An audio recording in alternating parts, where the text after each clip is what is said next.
નમસ્કાર, સ્વાગત છે તમારું ફરી એકવાર રુદ્રાજ વ્યાકરણ ચેનલમાં। આજે આપણે આ વિડીયોની અંદર ધોરણ 10 વિષય ગુજરાતીનું ગાલા અસાઇનમેન્ટનું આવનારી 2026ની બોર્ડ એક્ઝામ માટેનું પ્રશ્નપત્ર નંબર 5નું સંપૂર્ણ સોલ્યુશન છે જોવા જઈ રહ્યા છીએ।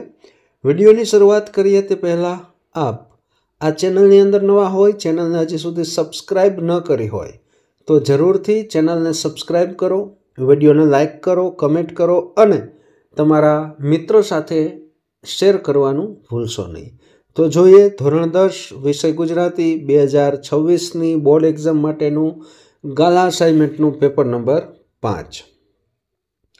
સૌથી પહેલાં વિભાગ એ, જેની અંદર જોડકા છે, જેમાં ઉક્તિ અને એની સામે એમનું જે પાત્ર છે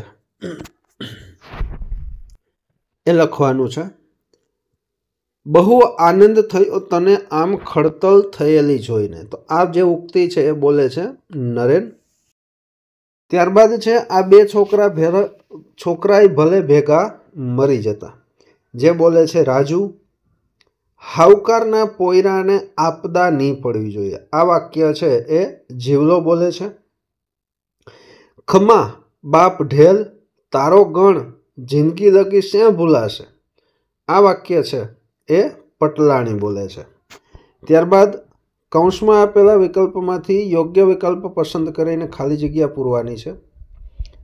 નીનાના પતિ સંજયનું મૃત્યુ ખાલી જગ્યા ફેલ થવાથી થયું હતું, તો જવાબ આવશે કિડની ફેલ થવાથી।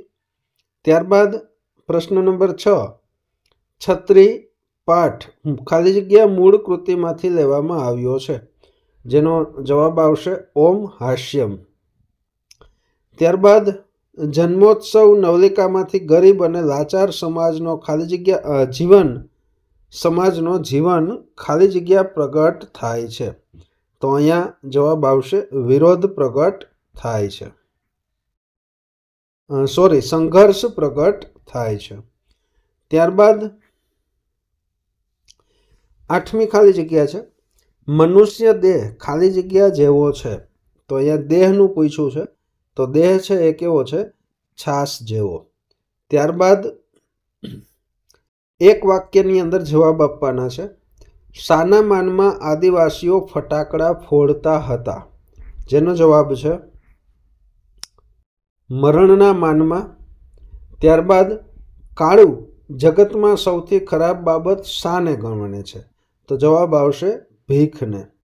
ત્યારબાદ નીચે આપેલા પ્રશ્નના 3-4 વાક્યમાં ઉત્તર લખો, જેમાં પ્રશ્ન નંબર 11, અંગ્રેજ ફરમાનની ભારતવાસીઓ પર શી અસર થયેલી, જેનો જવાબ છે જોઈએ તો અંગ્રેજ ફરમાનના કારણે ભારતવાસીઓના હકો અને સ્વતંત્રતા પર અંકુશ લાગ્યો હતો। લોકોમાં અંગ્રેજો સામે રોષ અને વિરોધની લાગણી ઉદ્ભવી હતી, જેના પરિણામે સ્વતંત્રતા માટેના આંદોલનો શરૂ થયા।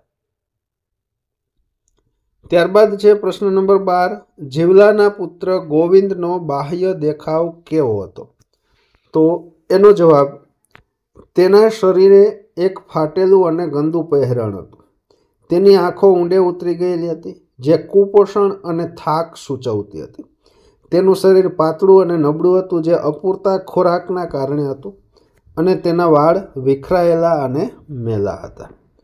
ત્યારબાદ પ્રશ્ન નંબર 13, ડુંગરે તેની પત્ની પ્રત્યે સહાનુભૂતિ દર્શાવતા શું કહ્યું, જેનો જવાબ છે ડુંગરની પત્નીએ કોઈ બાળકીની પગલી જોઈ તેના પોતાના મૃત સંતાનની યાદ આવતા તે હલબલી ગઈ, આથી ડુંગરે તેની પત્ની પ્રત્યે સહાનુભૂતિ દર્શાવતા કહ્યું કે ગાંડી, એવા પગલાં તો ઘણાય હોય, લે ચાલ મોડું થશે।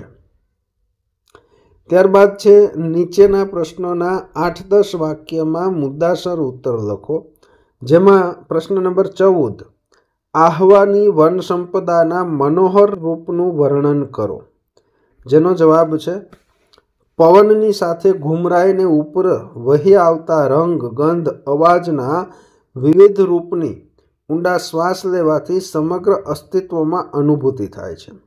એ ઘર સુધી પહોંચવા માટેની ભેખરો રસ્તો સાપ આકારના લાગે છે, નીચે માનવ વસવાટની ઝાંખી કરાવતા ઘરો લાલ પર્ણોના હોય તેવા લાગે છે.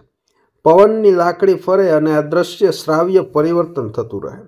વિશ્વની કોઈ પણ સ્પંદનશીલ ચેતનાને સ્પર્શે તેવી અનુભૂતિ મનોહર દુનિયા છે.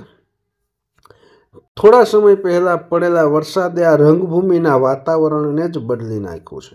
બધાની નજર જોવાથી એના અલગ જ સ્વાદનો અનુભવ થાય છે. સૂર્ય સાથે હરીફાઈ કરવા મથતા હોય તેવા શાકની અને જમીન પર પથરાયેલી ઘાસની પોતપોતાની લીલાશ છે. એ બંનેનો મિજાજ સૂર્ય જેવો પ્રકાશિત ચડિયાતો છે અને આ દ્રશ્ય બહુ જ રમણીય છે. પ્રશ્ન નંબર છે 15.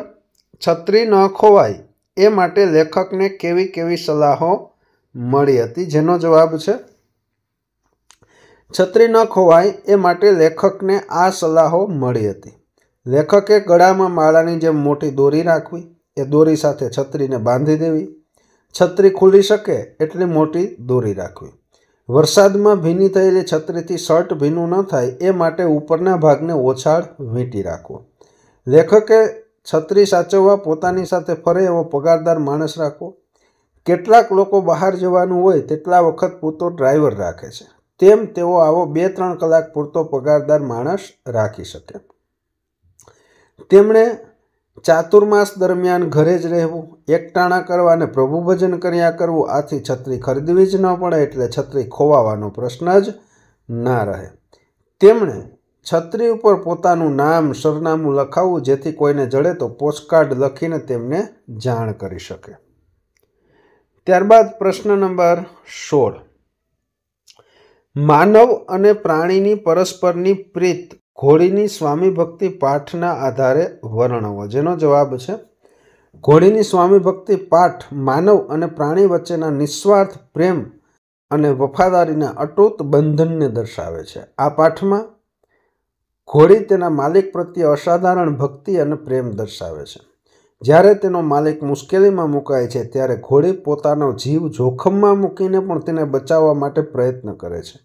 આ વર્ણન સ્પષ્ટ કરે છે કે પ્રાણીઓ પણ માનવીની જેમ જ લાગણીઓ અનુભવી શકે છે અને તેમના માલિકો પ્રત્યે અત્યંત વફાદાર રહી શકે છે. માનવ અને પ્રાણી વચ્ચેના આ સંબંધ કેવળ ઉપયોગિતાનો નહીં પરંતુ સમાન પ્રેમ અને સહાનુભૂતિ પર આધારિત છે. આ પાઠ માનવતાના મૂલ્યોને ઉજાગર કરે છે અને દર્શાવે છે કે પ્રેમ અને ભક્તિનો માર્ગ માનવ અને પ્રાણી બંને માટે સમાન છે.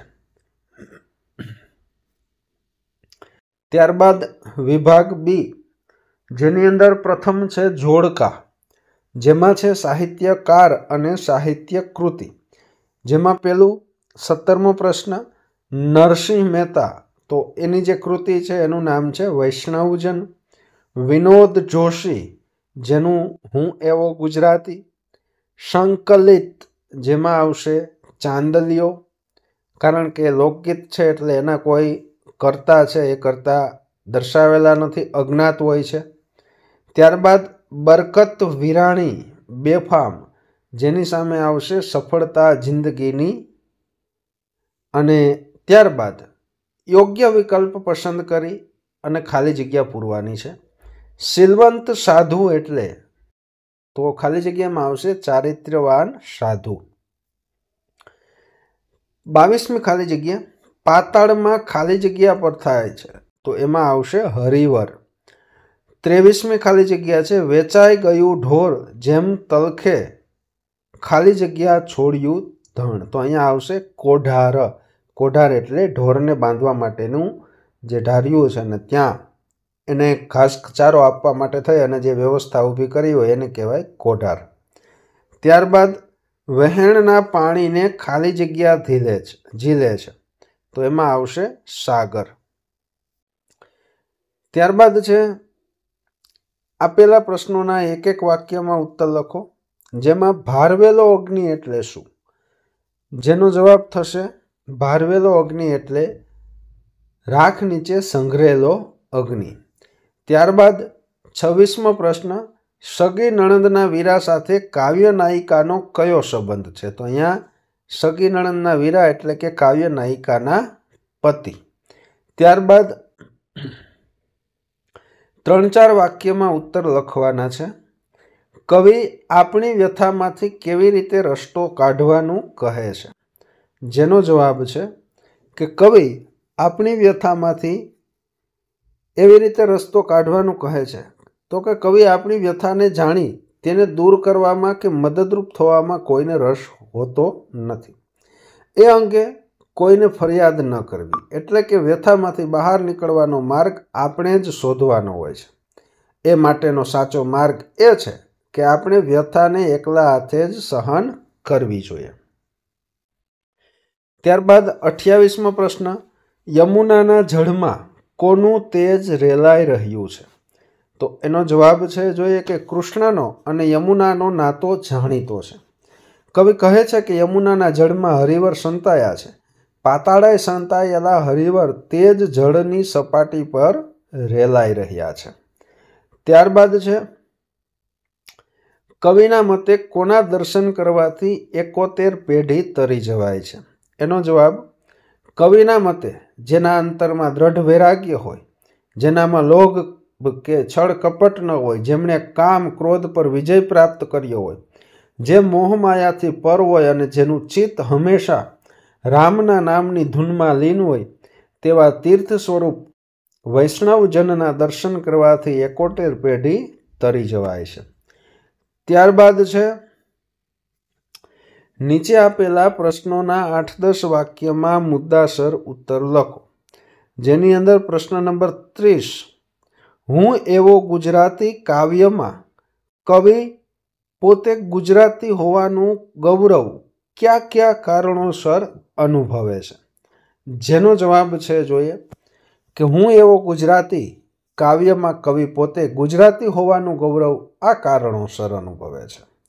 ગુજરાતની ભૂમિ પર નર્મદા નદીના તેમજ ચરોતરની મહીસાગરના પાણી છે। એનો દેહ અરવલ્લીનો છે। એના શ્વાસમાં રત્નાકરના ધબકારા સંભળાય છે અને આ જ ભૂમિ પર નવરાત્રિનો ગર્ભદીપ ઝળહળે છે। આ જ ભૂમિ શત્રુંજય પર્વતના શિખરથી શોભે છે। અહીં જ સૂર્ય મંદિરના ગંજારવ સંભળાય છે અને અહીં જ શ્વેત તેજનો ભ્રમર છે। આ ભૂમિ પર ગિરનાર પર્વત પર અનેક મહાપુરુષોના ગોખ આવેલા છે। અહીંની દ્વારકા નગરીમાં કૃષ્ણ પ્રેમ ભક્તિનો અમૃત રસ પાય છે અને આ ભૂમિ પર જ દુહા છંદની રમઝટ બોલાય છે અને ભગવાધારી સંતો ધ્યાન કરે છે। મીરા કરતાલ લઈ કૃષ્ણનું ભજન કરે છે અને આ ભૂમિ પર જ અનેક આખ્યાનો રચાયા છે। આ જ ભૂમિ પર ગાંધીજી અને સરદાર જેવા મહાન પુરુષો જન્મ્યા છે। એમાં ગાંધીજીએ ધારણ કરેલ સત્યરૂપી શસ્ત્રની સમગ્ર વિશ્વમાં ધાક હતી। ગાંધીજીના મૌન અને સરદારની એક હાકનો જબરો પ્રભાવ હતો। આ સંતોની અને શૂરવીરોની ભૂમિ છે, જેમણે પોતાના સૌમ્ય સ્મિતથી અને તલવારની તીક્ષ્ણ ધારથી ભૂમિની રક્ષા કરી છે। એ ભૂમિના પોતે સંતાન છે અને એનું કવિ ગૌરવ અનુભવે છે। ત્યારબાદ છે પ્રશ્ન નંબર 31, માધવને મેળવવા માટે સૂરની તીવ્ર ઉત્કંઠા તમારા શબ્દોમાં લખો। જેનો જવાબ છે જોઈએ, માધવને દીઠો છે ક્યાંય ગીતની ધ્રુવ પંક્તિ છે। વાંસળીનો સૂર તીવ્ર ઉત્કંઠા સાથે કૃષ્ણની શોધ આદરે છે। આમ તો સૂર અને કૃષ્ણ વચ્ચે અવિનાભાવી સંબંધ છે।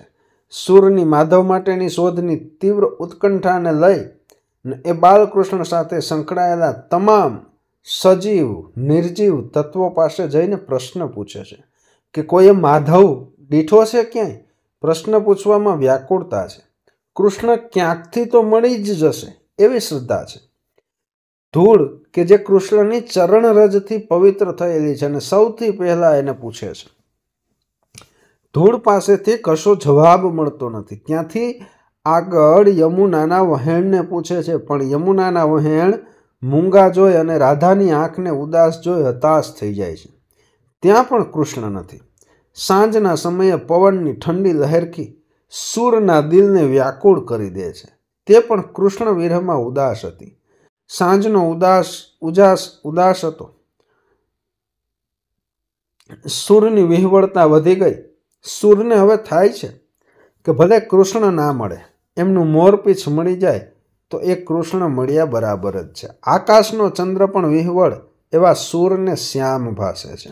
આમ સજીવ, નિર્જીવ, જલ, સ્થળ સર્વત્ર સૂર ફરી વળે છે, પણ ક્યાંય માધવ મળતા નથી. તેથી સૂરની ઉત્કંઠા તીવ્ર બને છે. ત્યારબાદ છે પ્રશ્ન નંબર 32. દિવસો જુદાઈના જાય છે, ગઝલમાં ગઝલકારની મનોવેદનાનું વર્ણન કરો. તો અહીંયા આપણે એનો જવાબ છે એ જોઈશું. દિવસો જુદાઈના જાય છે, ગઝલના આરંભની પંક્તિ જ કવિ ગનીની વિયોગની મનઃસ્થિતિને વ્યક્ત કરે છે. તેમ છતાં કવિને આશા છે કે એ જુદાઈ તેમને એક દિવસ મિલન સુધી લઈ જશે. જીવનમાં ભલે શત્રુ આવ્યા હોય, પણ એ જ તેમનો હાથ પકડીને તેમના સ્વજન સુધી લઈ જશે. કવિને ધરતી સુધી કે ગગન સુધી જવામાં રસ નથી. તેમને જીવનમાં ઉન્નતિ થાય કે પતન થાય તેવા માર્ગ સુધી પણ જવું નથી. તેમને તો એકબીજાના દિલ સુધી પહોંચવું છે, તેમના દિલમાં વસવું છે. કવિ ઈશ્વરને પ્રાર્થે છે કે તમે રાંકના રતન સમા છો, એમના આંસુ વ્યર્થ ન જાય એ તમારે જોવું રહ્યું. અમારી આટલી વિનમ્ર અરજી તમને માન્ય હોય તો તમે હૃદયથી એ રાંકના નયનોમાંથી વહેતા આંસુને લૂછવા પહોંચજો. ઈશ્વર તો રાજરાણીના વસ્ત્ર જેવા છે. રાજરાણી થોડી વાર માટે વસ્ત્ર પહેરી ને તે કોઈ ગરીબને આપી દે છે, પણ રંક સ્ત્રી જેવા અમે એ ચૂંદડીને ઈશ્વરની પ્રસાદી ગણી કફન સુધી સાથે રાખીએ છીએ. હૃદયમાં જો વિયોગની વેદના આગ વધી જાય અને એ વિરહાગ્નિની વેદના પવન સુધી એટલે કે બહાર નીકળે એ પહેલાં જ ઈશ્વરે કૃપા કરી અને અમારા શ્વાસ બંધ થઈ ગયા. ત્યારબાદ વિભાગ સી, વ્યાકરણ વિભાગ, જેની અંદર માગ્યા પ્રમાણે ઉત્તર આપવાના છે. એમાં પ્રશ્ન નંબર 33. નીચેના શબ્દોની સાચી જોડણી શોધીને લખો. તો એમાં પેલું છે પ્રશંસા, જેની અંદર આવશે છેલ્લું ઓપ્શન પ્રશંસા. ત્યારબાદ બીજું છે ગિરી, જેમાં આવશે બંને ઈ છે રસ્વવાળું એટલે કે બીજા નંબરનો ઓપ્શન. ત્યારબાદ પો પ્લસ અન શબ્દની સાચી સંધિ જોડો. તો પો પ્લસ અન એટલે થશે પોવન એટલે પવન. ત્યારબાદ 35મો પ્રશ્ન છે દાવપેચ શબ્દનો સમાસ ઓળખાવો. તો એનો જવાબ આવશે દાવપેચ. તો દાવ અને પેચ એટલે દ્વંદ્વ સમાસ. ત્યારબાદ છે નીચે આપેલ બંને શબ્દોના જોડણી ભેદે થતો અર્થભેદ જણાવો. જેમાં ગજ અને ગંજ. તો પેલું છે એ ગજ, જેનો જવાબ આવશે હાથી, અને બીજું છે ગંજ, જેનો અર્થ થશે ઢગલો. ત્યારબાદ પ્રશ્ન નંબર 37. કાળુને તો પોતાના પેલા વિચાર જાણે બાલિશ લાગવા માંડ્યા. વાક્યમાંનો અલંકારનો પ્રકાર જણાવો. તો અહીંયા જાણે રખે શકે એટલે કે ઉત્પ્રેક્ષા અલંકાર છે એ થશે. ત્યારબાદ 38મો પ્રશ્ન છે ઉત્કંઠા શબ્દમાં કયો પ્રત્યય રહેલો છે. તો ઉત્કંઠા એટલે પૂર્વ પ્રત્યય. ત્યારબાદ 39મો પ્રશ્ન નીચેના શબ્દોના સમાનાર્થી શબ્દ શોધીને લખો. જેમાં છે મજરો, પેલાનો અર્થ થશે ઝાંખો, અને દ્રષ્ટિ, જેનો સમાનાર્થી શબ્દ થશે નજર. ત્યારબાદ ઋષિકા સંજ્ઞાનો આપેલા વિકલ્પમાંથી સાચો પ્રકાર શોધીને લખો.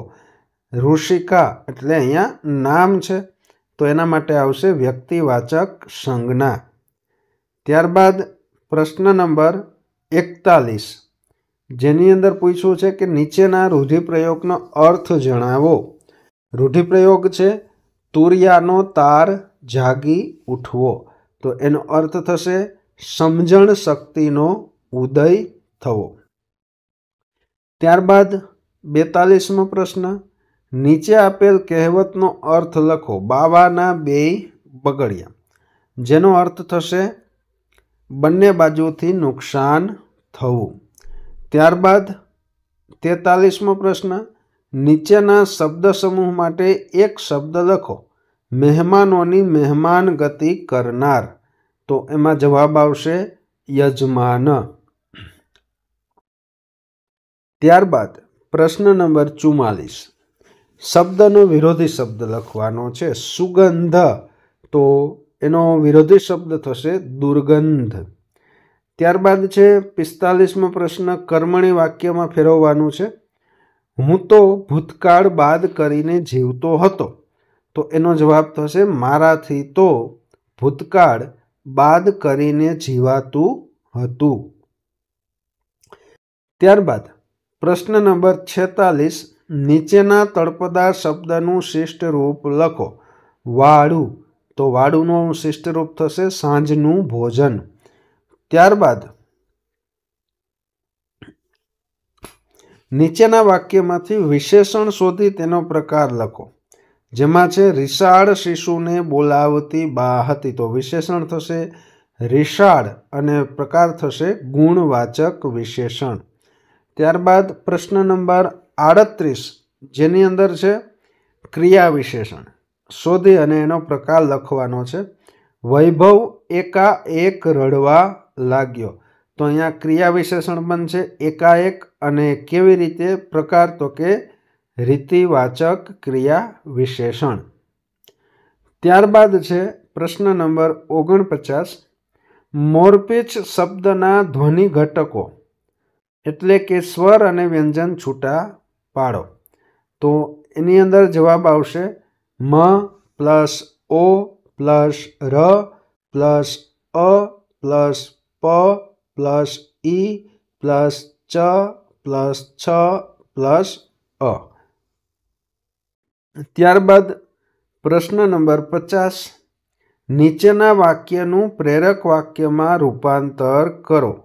રીંછના હુમલામાંથી એક સુરતી કુટુંબ બચ્યું, તો એનો જવાબ થશે મનીષાએ રીંછના હુમલામાંથી એક સુરતી કુટુંબને બચાવ્યું. ત્યારબાદ પ્રશ્ન નંબર 51, નીચેની પંક્તિમાં રહેલો છંદ ઓળખાવો. લાંબા જોડે ટૂંકો જાય, મરે નહીં તો માંદો થાય. તો આ પંક્તિનો જે છંદ છે એ છે ચોપાઈ છંદમાં છે. વ્યાકરણનો છેલ્લો પ્રશ્ન 52મો પ્રશ્ન છે. મભન તત ગાગા કયા છંદનું બંધારણ છે? તો મભન તત ગાગા એ તો કે મંદાક્રાંતા છંદનું બંધારણ છે. ત્યારબાદ છે વિભાગ ડી, જેની અંદર 53મો પ્રશ્ન છે. વિચાર વિસ્તાર, અર્થ વિસ્તાર કરવાનો છે. ઊંચી નીચી ફર્યા કરે, જીવનની ઘટમાળ, ભરતી તેની ઓટ છે ને ઓટ પછી જુવાળ. અથવાની અંદર આપ્યું છે કે હીન જન્મે નવ હીન માનવ, કે હીન કર્મે કરી હીન માનવ. તો આ વિચાર વિસ્તાર માટે રુદ્રાજ વ્યાકરણ ચેનલની અંદર એક અલગથી વિચાર વિસ્તાર અર્થ વિસ્તાર નામનું એક પ્લેલિસ્ટ આપ્યું છે ને એની અંદર તમને તો કે આ બધા જ વિચાર વિસ્તારો છે વિચાર વિસ્તાર મળી જશે. આપ ત્યાં જઈ અને એ વિચાર વિસ્તાર છે એ જોઈ શકો છો.